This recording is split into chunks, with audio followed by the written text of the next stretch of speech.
Welcome to Sales Made Easy, a podcast for business and personal growth. Now, here's your host, Harry. Irving Chung from Fran Guidance, who is a franchise consultant, and he and I are going to talk about fear of change, fear of the unknown today, and how we can overcome that, and if we absolutely have to overcome everything, and on our way to the road to success. So Irving, welcome to the Sales Made Easy podcast. What's the good word? Thank you, Harry. So good to be here today. I'm excited to be chatting with you. Life's good. I'm happy to be here. Life's, I'm healthy and I'm alive. Yes. You gotta be grateful every day you wake up and take a nice breath of air. Yeah, that is a great way to start the day. Because life can be stressful at times, but once we get that gratitude moment and reflect on, then a lot of the stresses of life can go away because you're now reflecting on how good life is versus what few things may be stressful in life. I agree with that. I mean, I try to practice gratitude and believe in, gratitude as a core because otherwise it's so easy to fall into a negative rabbit hole of just the death spiral, right? It's like, oh, what a bad day, terrible weather, economy's bad, whatever it is, right? And there's never a shortage of things to complain about, but there's also as many things to be grateful for and to be excited about, And I always say to my son, who's 17, he's the biggest grump. He gets up, in the morning, he's like, how's life? Whatever, he's like, everything's, and I'm like, listen, I said, I want you to understand early on that, you can either wake up and have a great day, or you can have a bad day, and it starts with you. If you're convinced you're going to have a bad day, guess what? You're almost guaranteed to have a bad day. Because you're expecting it, you're waiting for it, you're looking for it, you're looking for things. But you start off saying, I'm gonna have a great day, the opposite's true. You're gonna look for it. You're gonna look for good things. You say, see, I'm so grateful. Look, it's sunny outside. Hey, look, I have eggs in the fridge and I'm starving. I'm ready for some eggs. Let's go. So there's, it's all about outlook. Yeah, 100%. And yeah, I've got 3 20-something-year-olds, and that conversation sounds very familiar. Yep. So all good. So, when we think about all the things that can go right in life versus all the things go wrong, for the most part, we focus on what can go wrong. That's right. Whatever the reason is, why human nature is, we think of all these negative thoughts as to what can go wrong. Gratitude has definitely helped me out over the years, is to reflect at how good life is. The fact that we're breathing, we can walk around, we can use our fingers. I'm looking at, my computer right now, my eyes work. Yeah. It's just all the different things that we frequently miss out on. I mean, people miss out on these moments of gratitude, and the 94 things that go right in the day get pushed aside for the 5 or 6 things that are not perfect, and we say, oh, what a miserable day. When reality is, we've got, living in the United States or a lot of the Western world, we've got running water, we've got power, we can go to the grocery store and get more food than we could eat in a lifetime. That's right. More choices. It's just like, man, if we're not grateful for what we have, we need to go visit a third world country that doesn't have running water, doesn't have electricity all day. You go to the grocery store, you got a couple items to choose from. That's the way a lot of people live. So yeah, we definitely have it pretty good. Yeah, it's true. 100%. Those are the simple things to be grateful for, right? Like even when you say use of your hands, use of your eyes.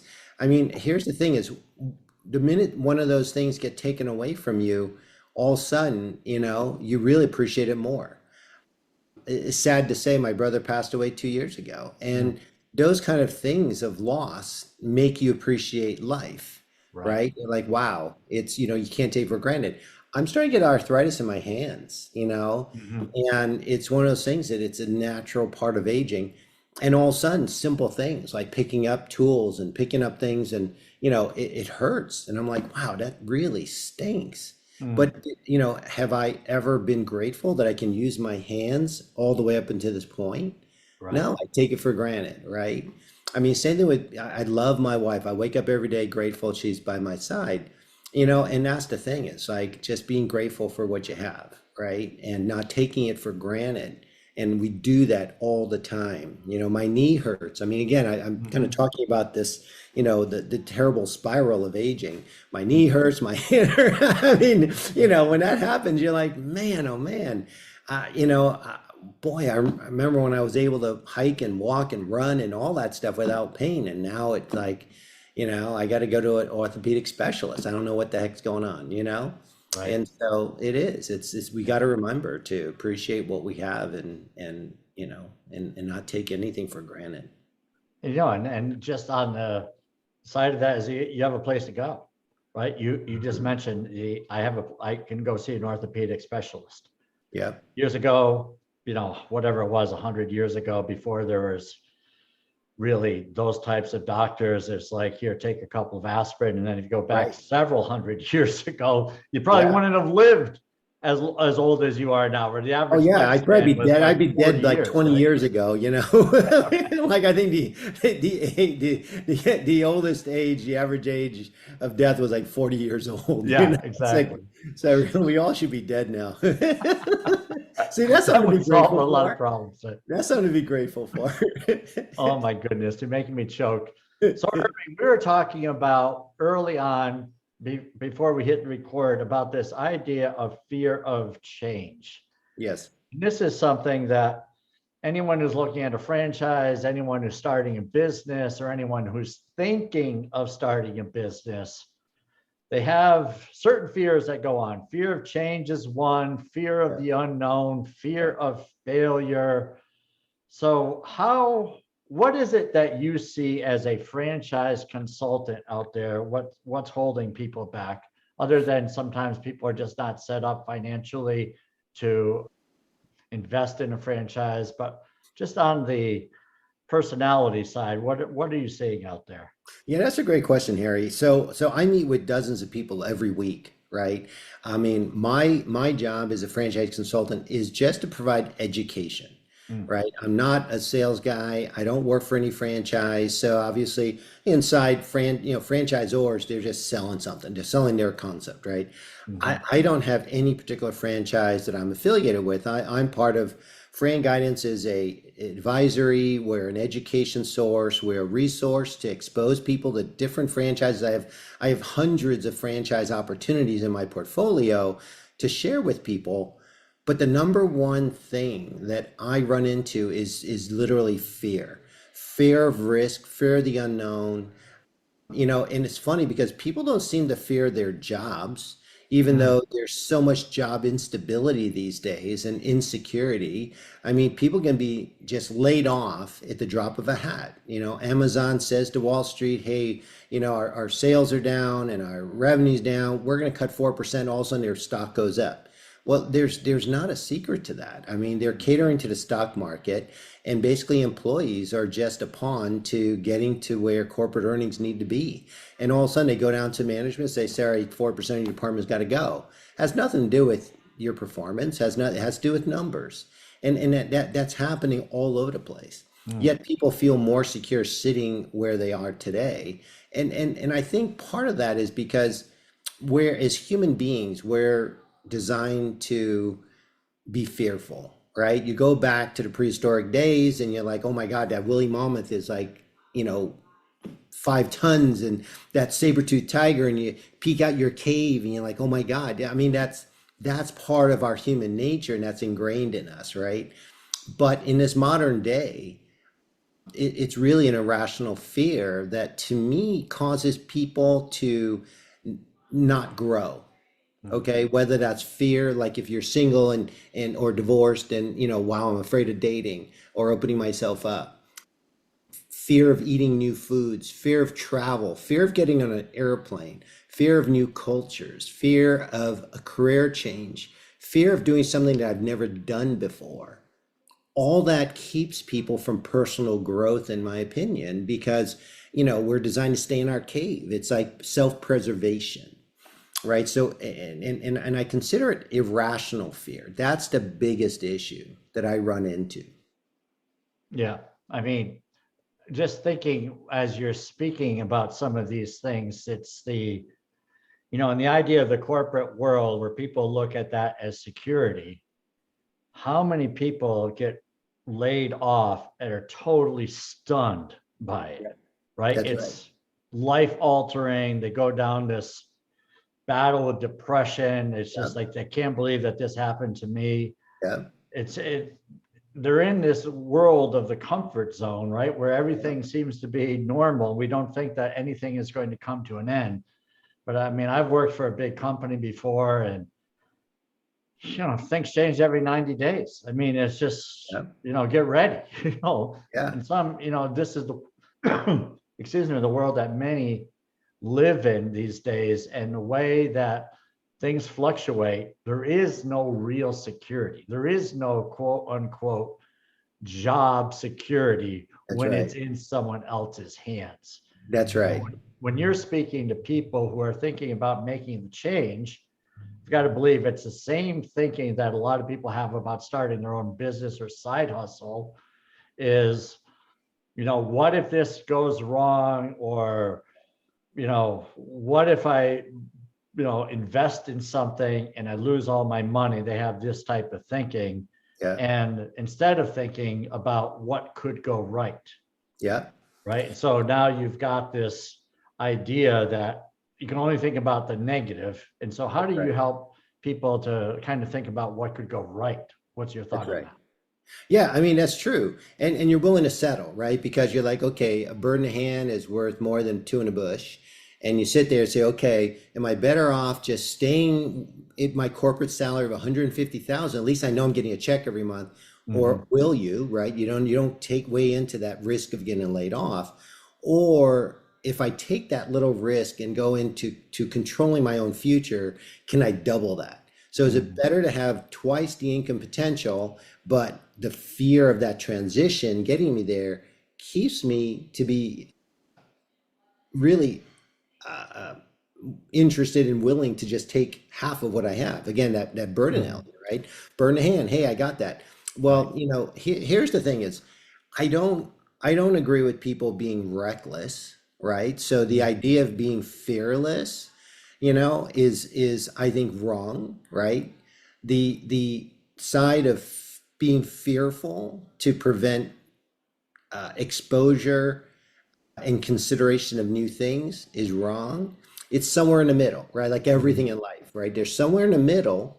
If you can have enough understanding, enough research, enough, enough information to get beyond that fear of paralysis. Okay. Mm-hmm. So it's like you get to a point where learn enough to have enough confidence to move forward, because reality is you'll never be fearless, right? I mean, you're inhuman, or there's something wrong with you if you're fearless, right? I mean, there's something missing. So there's a difference between being fearless and being so fearful that you're paralyzed. And so that's really that's the key to my job. Okay. So as we talk about fear today, my job is to give people enough information that they're making an educated decision that is allowing them to overcome fear to pursue new things. Now, at the end of the day, if we spend several weeks talking and giving you information about franchise opportunities, what's it like to own a franchise? What are my risk factors? What's my day in a life? What was the sales performance of the average franchisee in this particular concept? What support, what training do I get? What mentoring do I get? All that information. If you're still fearful and you still think it's an extremely high risk, then yeah, you don't do it, right? But at least you're making a decision based on knowledge and education versus just fear itself, which causes so many people just to be paralyzed and to settle for complacency, to settle for, the easiest route, which even though it may not be the best route for them, or there's, goals that they have that they put on the shelf. Yeah, 100%. The thoughts that I have here is where someone may be starting a side hustle. Maybe they have the dream that they don't want to work the corporate, the 9 to 5 anymore. And they say they want to make a bigger impact. And then, so they're thinking about this, and then they just don't know where to begin. Mm-hmm. Right. So you have those people, and, over the years, I have read enough and listened to enough podcasts and watched enough YouTube videos that the how does not belong to us. Right. So we get paralyzed. Well, how would I do this? How would I do that? And once you realize that the how will come through other people, but Yes. you have to commit first. Yeah. That's a real challenge, right? Because we want answers, right? We want this path paved of security where, Irving, I just want everything to be perfect. I want to make a lot of money. I don't want to make a lot of mistakes. Can you assure me that? Who's going to say yes to that, right? Exactly. Well, it's funny. There's no guarantees in life, right? Yeah. So, if someone tries to guarantee you something, they're probably lying. No, Probably. There's very few. Now, again, Right. that's an extreme. So, but what's funny is we all take these risks, right? So, for example, we buy a house because we think it's going to be, it's going to appreciate and it's going to provide us with a great sense of shelter and security and all this stuff. But, a lot of times it becomes a money pit. This Sure. breaks, that breaks, right? And if your house doesn't appreciate, sometimes they depreciate. You know what I mean? So it's like, yet we're willing to put 300,000, 400,000 at risk to do that, right? Because we feel we should. That's part of what we do.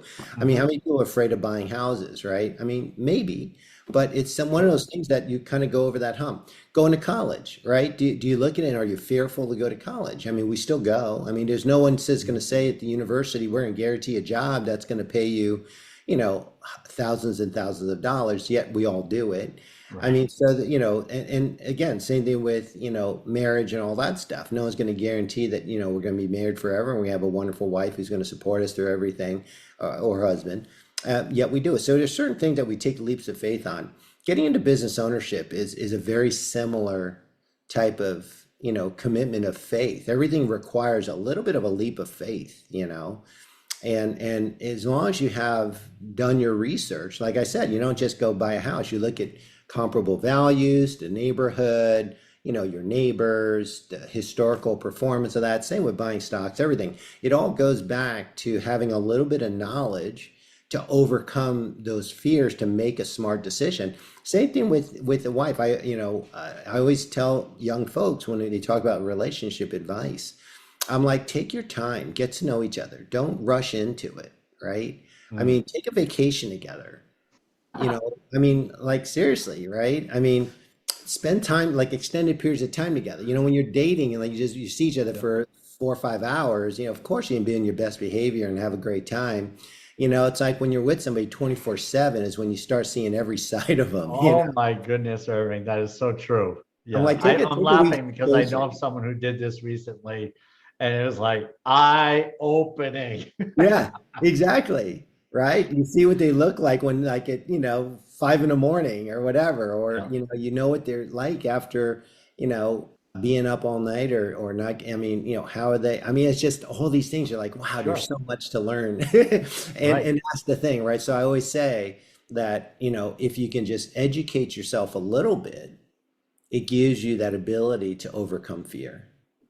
Yeah. What would you say? So just thinking about the person that's looking to get into the world of franchising, what is their typical motive, would you say? Yeah. So business ownership is funny because even myself, okay, I was in advertising. That's what I did professionally. Out of college, worked for a Madison Avenue in New York City, last Madison Avenue ad agency. I was involved in a cola wars, very exciting, huge budgets, did Super Bowl commercials that were $4 or $5 million productions, met celebrities, right? And I loved it. I mean, I loved it. I mean, 10 years into my career, someone said, "Hey, I want you, what do you ever thought about owning a business?" No, why? I mean, I'm having a great time. I'm, so what happens usually is a trigger of some sort. It could be a layoff. It could be, wow, my dreams were just shattered, right? And I'm now like kicked into the streets. It could be just personal growth. I've outgrown, where I am. It could be frustrations where I've been passed up for the promotion. It could be realizing that, hey, I'm having a hard time paying my bills, even though I'm putting in 40 hours, 50 hours a week to this company. And I've been in it for 10 plus years. I mean, it's usually a sense of frustration of some sort, either personal dissatisfaction and not feeling fulfilled anymore. Literally after 25 years of doing what I was doing, I was burned out. I was tired of it. I was tired of politics. I was tired of just doing the same old thing. I felt, I wanted a new challenge. I wanted to make more money. It all hit me, Yeah. Kind of, I wouldn't say at the same time, but over a 3-year period where I just realized that I wasn't excited to getting up to go to work every day. And as I looked at my bank account and said, wow, I don't know if I can pay for my kids' college. I mean, I just started adding things up, and I'm like, there has to be a better way. And so I started researching franchising and just business ownership in general, because I'm like, would life be better if I was in more control over my own future? Right? Because I was convinced that there had to be a better way. I mean, so usually it takes some kind of moment of either realization or some factor that, causes you to think that there has to be something better. Like there has to, and it's either frustration with what you're dealing with. Usually it's frustration with you're dealing with and what you have, and say, this desire to have more, right? More control, more freedom, more income, right? Those types of things are you generally, like if you look at my banner behind me, more passion, more money, more freedom. Those are the 3 things generally that excite people about the opportunity of controlling their own future. Yeah, exactly. So when someone approaches you and then they decide that franchising isn't for them, what would be some of the reasons they might decide that? Well, there are a couple of hard factors, right? One of them is you don't have the money to do it. Unfortunately, it takes money to make money, right? So that's another thing I tell people who come to talk to me about, hey, I'm not satisfied with where I am. I want to find another solution. And if they have the income to do it, I said, that's a privilege.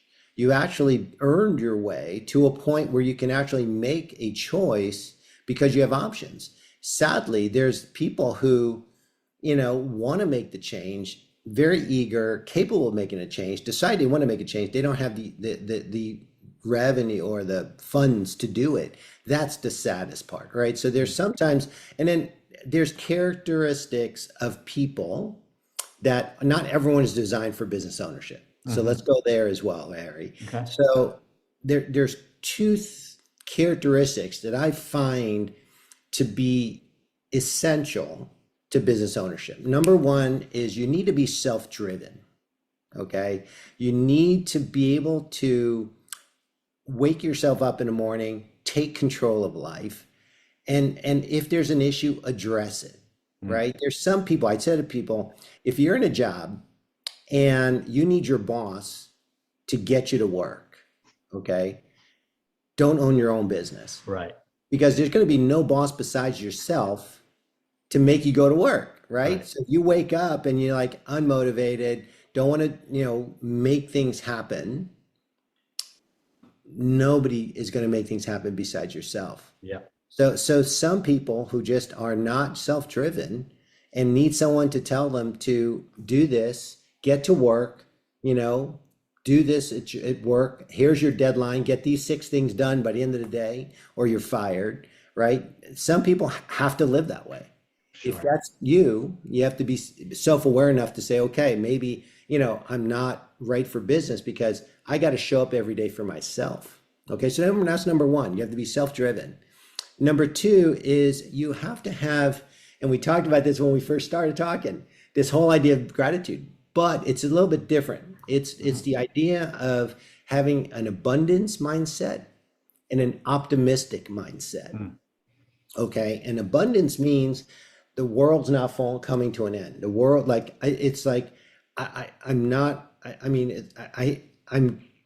The more I work, the more I'm going to make. Right? It's okay. I'm gonna. This idea that there's no scarcity. I'm not hoarding. I'm not. Oh my gosh, I'm never going to make more money than I do today. I'm never going to, like, this whole idea of this. Again, it goes back to fear, right? It goes back to that type of thing. Like abundance is, hey, to some degree, if I do this, it'll happen. It'll come. This idea, and that partners with optimism, because it's the idea that AJ Rama. it's the idea that that everything's going to be okay. Mm. It's that optimism that, hey, I'm going to start this. I'm going to put the effort in, and it's going to be successful. Because it's just like we talked about in the beginning. If you're going to wake up feeling like you're going to fail, guess what? You're going to fail, Yeah. right? Because it's easy. If you wake up and say, I'm going to be a success, guess what? You're going to be a success. Yes, it sounds simplistic, and it is, but it's one of those things that it doesn't mean you're going to not run into problems. We run into problems all the time, every day. It's how you handle those problems that really determine if you're going to be positive, successful, with the outcome.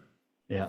So good. I mean, so if you think about the self-driven, I'm going to just tackle that here for a second, that if you don't have this drive, Yep. right, if you're depending on someone else, Yep. then think how that would work. Like, even if you missed a day, right? If you say, I'm going to call in sick because I got a headache today, you cannot do that running your own business because other people depend on you. You work through, I've got a little tummy ache or I've got a headache. It's just like I laughed at someone recently who said, I got to get out of this job. I'm working like 50 hours a week. And I just asked, well, how many hours a week do you think you're going to work starting your own business? I mean, there are people that work 80 hours a week starting their own business. It's just, it depends, but it's not less than working for someone else, because it is, you do the marketing, you do the sales, you do the operations, you do everything in the beginning, and you have to understand that. So if you're not self-driven, then running your own show is not for you. And I just love what you said about the positive outlook, is that if you want to grow, you're going to have to hire people. You'll bring in customers. They don't want to deal with negative Nelly that's complaining that the weather's bad or the economy's going down the tubes. I mean, we go into a place, we go somewhere, for business, and we hear that it's like, yeah, I want to go somewhere else because you're bringing me down. I certainly don't want to do business with you because you may not be in business next month, right? So these are just a couple of thoughts there to help to just bring it to life here a little bit. What's your thought on that? Yeah, you touched on a couple of key points here. One of them is, and I'll correct you, owning your own business is a 24-hour commitment. But if you own the business right, you don't have to work 40, 60 hours. And you don't even have to work when you have a headache, okay? So here's the situation. I get this question a lot. Well, if I buy a business, am I going to be a slave to my business? And is that any better than being a slave to my boss, right? And I said, you only become a slave to your business if you create that environment. To some degree, like I talk about, when you own your own business, you're the boss, okay? You make decisions. Now, people who have a hard time trusting and what do you call it? Delegating, right? Will become a slave to your business, right? If you're someone who's a micromanager, that's another character trait that you have to learn to overcome to some degree, unless you want to be a slave to your business, right? Some people who like, I had a guy who owned a med spa, and he was an injector and stuff like that. And his reluctance to hire employees was, oh, no one injects better than me. He was so full of himself, right? So full of this idea that nobody can do it better than me, and he became a slave to his business. Whereas their other way to take that mindset is saying, hey, no one's better than me. Great. I'm going to teach you to be as good as me, right? And you bring in 3 people. Here's the thing is the difference between being an employee and being an employer is paramount to understand. When you are an employee, you are owned by your boss. You literally are there to do whatever they're telling you to do. And you say jump, you say how high. And that's it. You can't control, right, the business. You can't control the company. You can't control the CEO. You can't control your boss. You can't, whatever assignment you're going to get, you're going to get. And, if you say, hey, I want to take vacation. No, I'm sorry, you can't. That's not a good time for us. It's end of year. You got to get, Right. Okay, right? When you own a company, you're the boss, okay? Does that mean end of year still doesn't happen? No, the end of year will still happen. It still may not be a convenient time.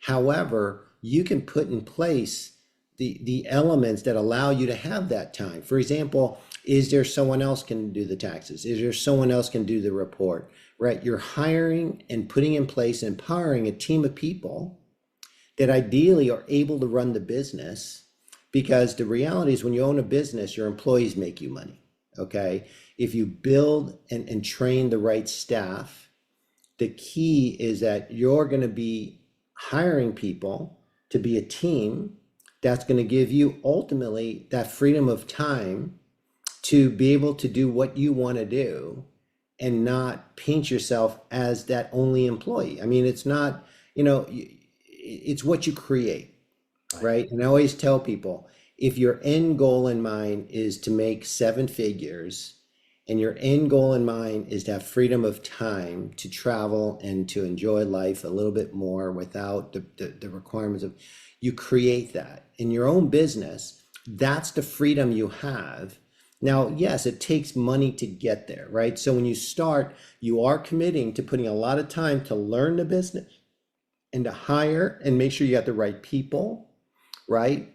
Once you get beyond those 2 key things, you're on your path to freedom. So it may take 6 months to a year of hard work. That's going to be no harder than corporate requirements. Let me tell you that. I mean, most franchisees don't put more than 40 hours in, right? I mean, they don't, and you draw the limits. You decide, hey, do I want my business to open on Sundays? If the answer is no, because I restrict that, I want to reserve that for my family, for church, that's your decision.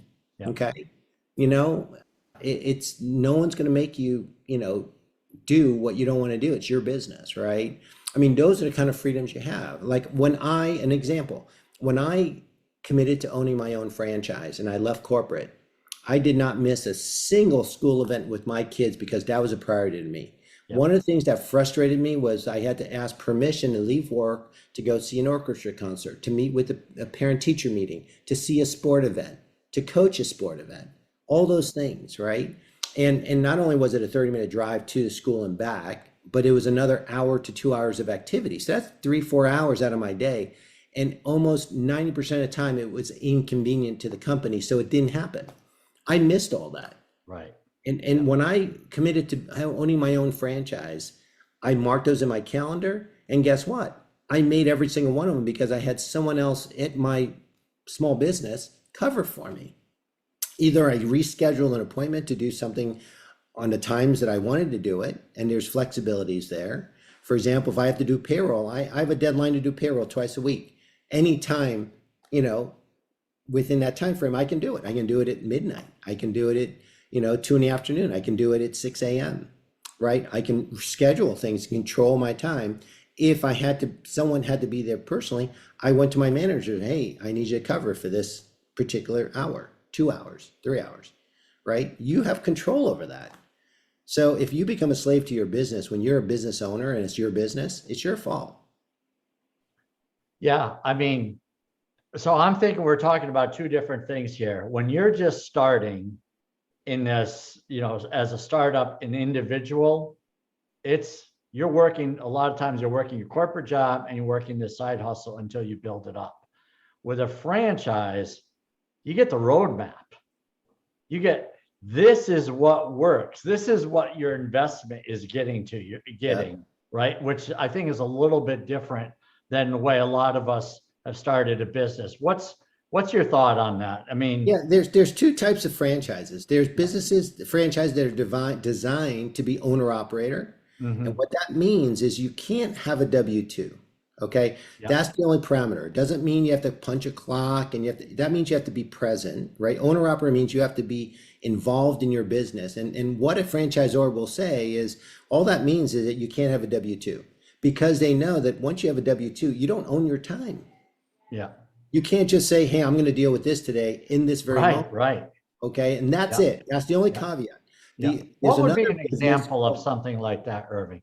Well, businesses that are a little bit more complicated, right? So business to business opportunities. I have an fully outsourced IT management business. Yeah. Okay. Your job as the owner is to meet with other business owners. Yeah. Okay. Okay. And so usually the most successful sales transactions are going to happen when it's owner to owner when it comes to small business transaction. Think about a small medical practice. There's 5 doctors, they're, 15 staff members, they have to deal with HIPAA compliance, data security, all this stuff. And in medical business these days, it's all about data, sharing results, blood tests, sharing it with insurance, getting coverage, blah, blah, blah, blah, blah. And if they don't have the proper IT support in terms of data security and protections and compliance, their business could be sunk. Mm-hmm. So an owner going up to another owner saying, hey, here's my services, here's, what we can offer you. If there's any issues, call me, I'll handle it directly, right? There's a lot more confidence in that transaction. So that's one is business to business opportunities tend to do better when the owner is present. People like meeting the owner, okay? Mm-hmm. And they have more confidence when it comes to a small business. So that's one example of owner. Okay, that's a good one. And it doesn't mean that, if there's an appointment, let's say my kid has an orchestra concert at 11 o'clock on Thursday. Guess what? I'm not going to book any sales appointments for 11 o'clock. I'm going to go to my kid's event. I'm going to schedule it after my kid's event. And I meet with the business owner then. I control my schedule. I'm the owner. I'm not going to have a boss going, hey, I booked you for 2 o'clock. We have to meet with the client. That's different, right? Yeah. I chose, I book these things in advance. I control my calendar. Yeah. The other example is a business called semi-absentee owner businesses. Semi-absentee owner means just as it describes, it's manager run, mm-hmm. which means that the business is not that complex. That I can learn it part-time. I can hire someone who's going to be running my day-to-day operation. My indoor cycling studio, for example, is a semi-absentee owner business. Mm-hmm. It's not that complicated when you think about it. The hardest part was hiring my staff in the beginning. And that's what I'm saying is that the most important is what you create in the beginning, hiring the right people, training the right people.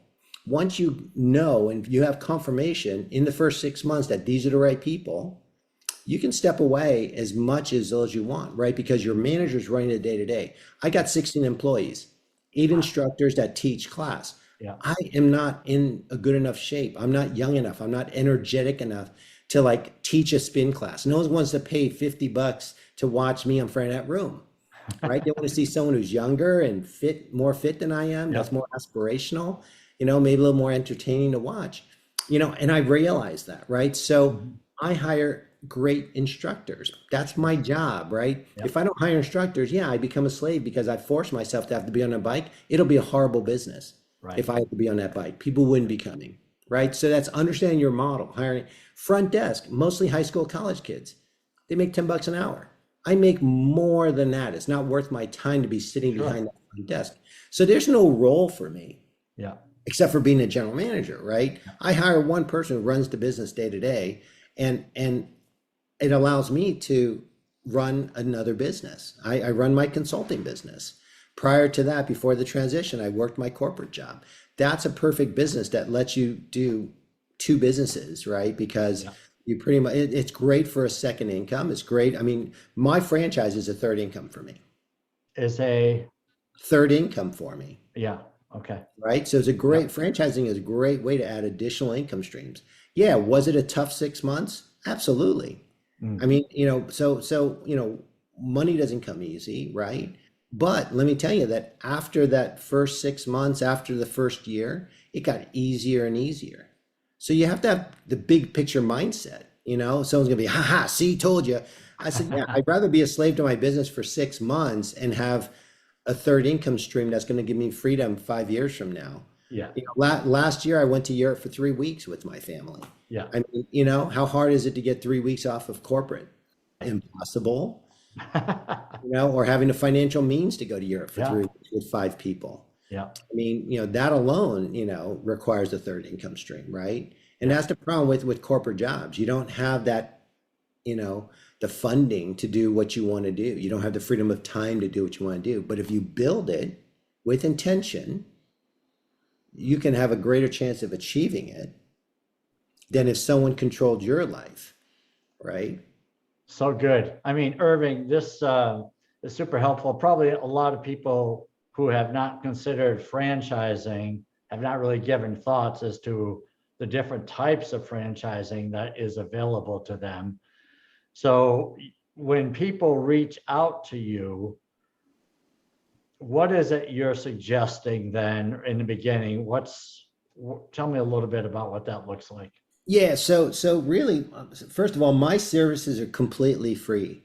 I mean, I don't charge for my services, right? So what I suggest to people is if you have just a curiosity of what it's like to own my own business, what's like to own a franchise, why are franchises good or bad investments, right? I will share all that with you. I will tell you the pros and cons to it, right? If someone wants to start their own business and they have a unique idea and they have a vision and a drive to do that, that's great, right? If you want to own a business but don't know what you want to do, franchise is a great option. But all I'm saying is anyone who even has a curiosity about it, come talk to me. That's what I do is I give education, I give information. Like you said, there's over 4,500 franchisees out there, right? There's something for everybody in every category: healthcare, education, children's enrichment, senior care, pet care, home improvement, B2B. I mean, you name it, there's a business for it. And so if you're just curious about what it's like to own, talk to me. If you don't know what you want to get into, that's what I do. That's the other half of what I do is I help guide you in picking the right business and identifying the right business that might fit you to drive a passion or to give you something that you really are excited about owning, right? A lot of people come to me and say, hey, I just want the business to make me the most money. That's not good enough. Ideally, it isn't, because it takes a while. It takes a while for that money to come. Yeah. And a lot of people will give up before that money comes if you're just doing it for the money. You know what I mean? Yeah. But anyway, so the point is, just reach out to me and let's talk. Let's have a brief conversation. It doesn't cost anything. There's no risk to it. And why not, like I say, get more educated, because the education is what drives people from the paralysis of fear. Being fearful of the unknown is really what stops people. So if you get a little bit of information, you might be less fearful. Yeah. And I love your approach where you can just have a wide range of opportunities instead of here's the 2 franchises that I offer. Oh yeah. Right? No. So this is a much more, I don't know what the word is, easy, I guess, for people. It's almost like a 3-step process. The first process is first step is business ownership even right for me? Right. That's first. Second is, okay, great. If I've answered the answer yes, then we go to the next step, which is, okay, what's the best business for me? Then we go through that exploration, and then we go through a whole discovery process that identifies the right business based on your interests, your skill set, how much you have to invest, all that stuff. And then the third is, great, now that I picked the business, how do I get started? Yeah. Right? Every single step is your handheld all the way through. Nice. If you stop at one and say, okay, business ownership isn't for me, it's like, great, good luck in what you do. And I'm glad you learned about it and was able to make that decision, right? And then even halfway through, let's say, hey, you want to own a business, we couldn't find a good fit. Sorry, maybe you have to create your own. If what you're looking to do doesn't exist, Right. that's a perfect opportunity for you to create something unique, right? And at the end of the day, when it comes to, okay, we identified a business, let's get started, there could be all kinds of things that doesn't allow you to get started. Like, for example, you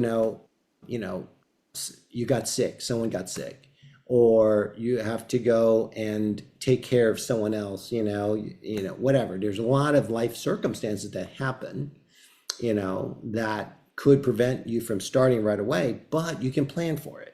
When you choose to buy a business, to some degree, there's a little bit more control. It's like, okay, I bought this franchise, but I want to start in 6 months. That's okay.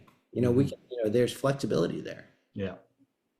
Good time to start learning about it. Irving Chung, thank you so much for joining the Sales Made Easy podcast. And we'll put your contact information in the show notes. But real quick, if you want to give, the best way to reach you is at irving@franguidance.com. That's right. Yeah. Email me or go to my website, franguidance.com. There's tons of information about my process, the industry, and my calendar link there. Book an appointment with me. Like I said, it's even if you have the slightest curiosity, it's worth a 15-minute conversation. It's definitely worth the conversation. Good stuff, Irving. Thanks for joining. My pleasure, soon, my friend.